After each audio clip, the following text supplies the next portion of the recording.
it's Lily. Welcome to my next YouTube video. Today I'm going to be making Mandazis.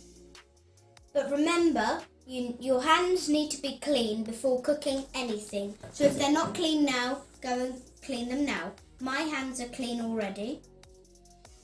So the ingredients you need for making Mandazis is you need 5 cups of flour, 4 teaspoons of yeast, 12 tablespoons of sugar, 2 teaspoons of baking powder, 4 teaspoons of cardamom, 350 milliliters of coconut milk or warmed milk, 4 tablespoons of icing sugar, 2 eggs, 80 milliliters of butter, and you need cooking oil for the baking. Not baking, but frying. Sorry, I got it wrong.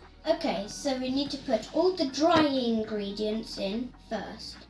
So I'm going to put the yeast in.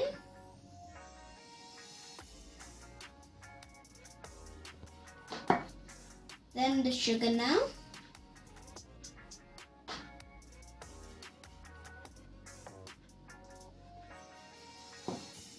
The baking powder. The cardamom, and that's all. We're putting all the dry ingredients in, apart from the icing sugar though. The icing sugar is for the end. So you mix everything up all together, all the sugar, all the flour and everything. The cardamom makes it have a nice smell. Okay, when you're playing with this, with everything that's in the bowl, everything that you have, it's like playing in the sand. So as it's finished being mixed up, I'm going to put some of the wet ingredients in now. Well, all of them, but I first need to start with the butter.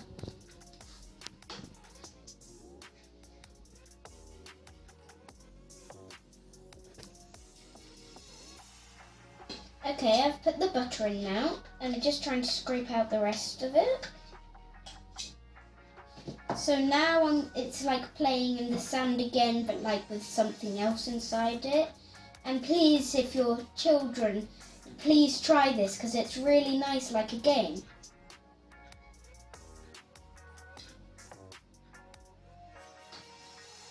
When you put the butter in, it's a bit like Play-Doh when you have the butter. Okay, it's nice to help your parents with these things because it's really nice. I love doing it. So now I'm going to put the coconut milk in. I'm only putting bit by bit so that it's not so soggy and wet. I'm just putting it bit by bit.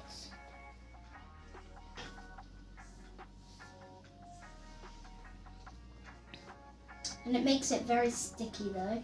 As you can see, it's sticking on my fingers.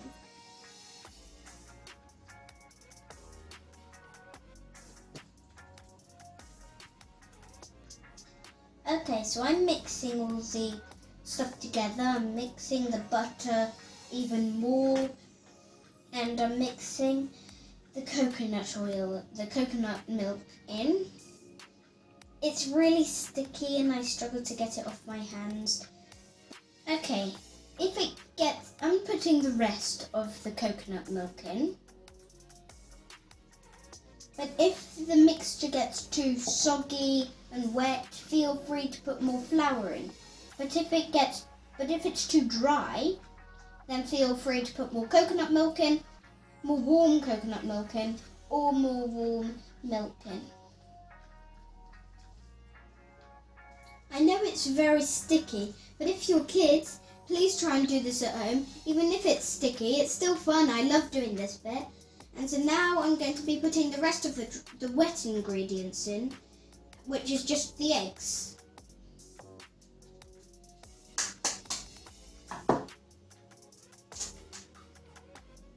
Try and make sure you don't get any eggshell inside in the mixture, because it's not very nice to have the eggshell.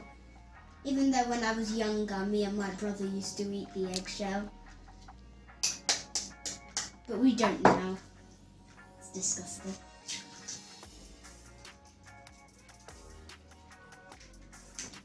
Okay, I'm going to mix it in now. And even the eggs, if you get them whole, they're very nice to hold because they're very slippery and soggy.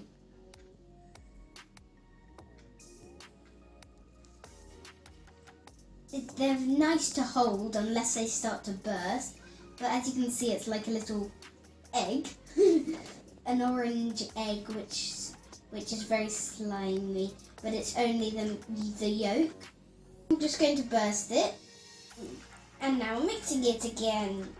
Start mixing.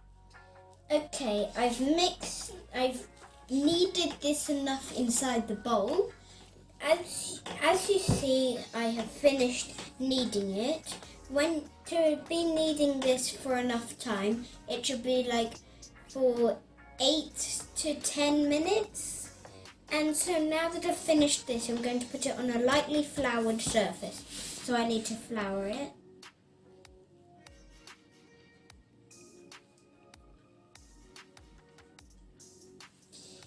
Okay, I'm going to get this out and I'm going to try and do it an easier way by putting some flour in the side here, like this. I'm going to put a bit more. Just like that in the side. And then I'm going to try and put this over to make it a bit easier to get it out.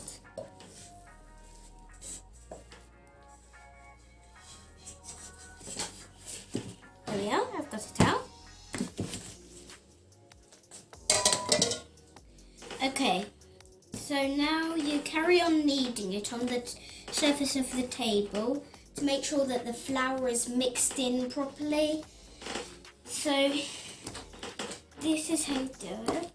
If you want to, you can maybe stretch it out and fold it in like this.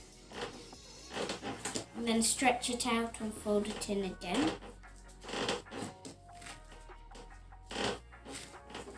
Or you can do it rolling like this. There's lots of ways you can knead this stuff when it's on a table. There's lots of ways of kneading it. Right, so once you've finished kneading it for 5 minutes on the table on a lightly floured surface, you put it into a lightly oiled bowl, which I have got here. And then you get a damp cloth or a damp tea towel and put it over it and leave it to rest for 30 to 40 minutes. And it should be double the size of what it is now. Okay, I've left my dough to sit and to rest for 45 minutes. So it's grown in its size. So you knock the dough down like this, then it goes down. My handprint is coming off on it. Okay, you see how it's more squishy, and when I'm putting my finger in, it's somehow coming back up, but it's not completely ready yet. So now you flour the surface. I've put a tiny bit of flour already on here, but it's not enough, so I'm going to put some more on. If you haven't got something like this, some for flour to use, then you can use your hands. Okay, I'm going to take this out. And it's less sticky at the bottom because of the oil, and it's quite easy to get out. Apart from it's a bit big for me to get out, but it is quite easy. As you can see, this is really big, so I'm going to cut it in half or in quarters so that it's easier for me to roll it out. But if you're smaller and if you can't manage to cut it, then please ask an adult. But I can manage to.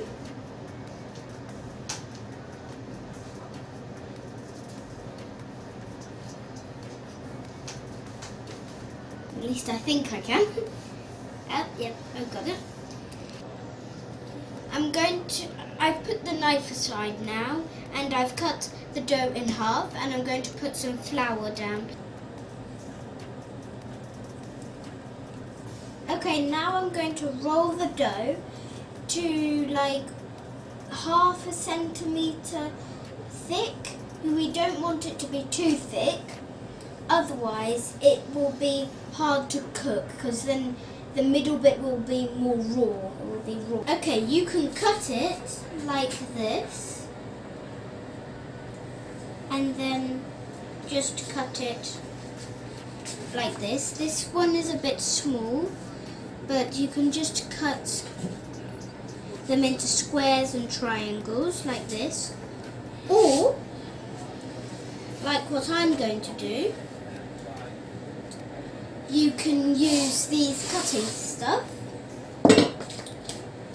and use them. You can have whatever shape you want. I'm using circles and love hearts because I really love hearts. I also do like circles, but I like love hearts more than any other shape.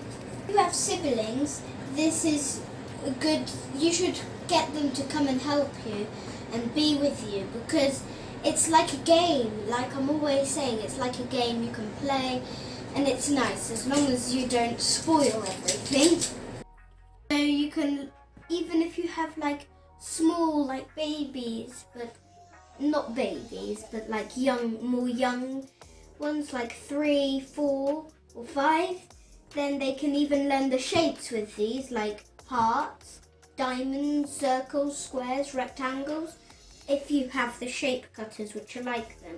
So I've cut these into the pastry, into the dough, sorry. And now I'm just taking them out. I'm trying to take them out. As you can see, I have cut out all of my shapes here using all of the pastry, the dough, sorry. And so now it's cooking time. And as I said, if you have your siblings or your children with you, you can learn things while you're cooking. So you can learn while you're cooking. So if you have children which are young age, you can learn circles, love hearts, somehow bumpy circles, squares, rectangles and triangles. So I'm going to get some and put them in the oil for them to cook. So I'm going to start with the smaller ones and put them on. And if you're small, it's better to ask an adult to help you with this bit, with putting them inside the oil, because the oil is hot. It's always better to have an adult with you. You need to turn them for 30 to 40 seconds. And when you're turning them, you really need to be careful. So at this point, please ask an adult to help you. And this is the sort of golden colour, the lovely, lovely golden colour that you'd like to see. Okay, this one has finished. So I'm going to put it in there with all the others, which I have done. And these are all struggling to turn because I've packed the pan so much. So I'm turning them very carefully, like my mum taught me. And I think these are finished now, so I'm going to take them out. And you don't want to take the oil with them, so make sure you drain them and then you put them in the bowl with the others. Okay, this is how my Mandazis have turned out. Like this, they're nice and golden and they look so nice. So now it's time for the icing sugar. I'm going to sprinkle the icing sugar over the top of the Mandazi. Be careful because they might be very hot. So I'm sprinkling just all over the bowl here.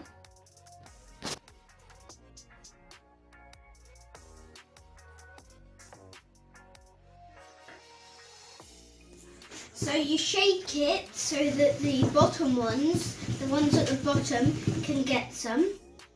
I'm just struggling a bit because it's quite hot. Okay, so I think this is enough now. So there's the Mandazi. That's how you make them and that's how they should turn out. I hope you liked my YouTube video. So don't forget to hit that like button and to subscribe.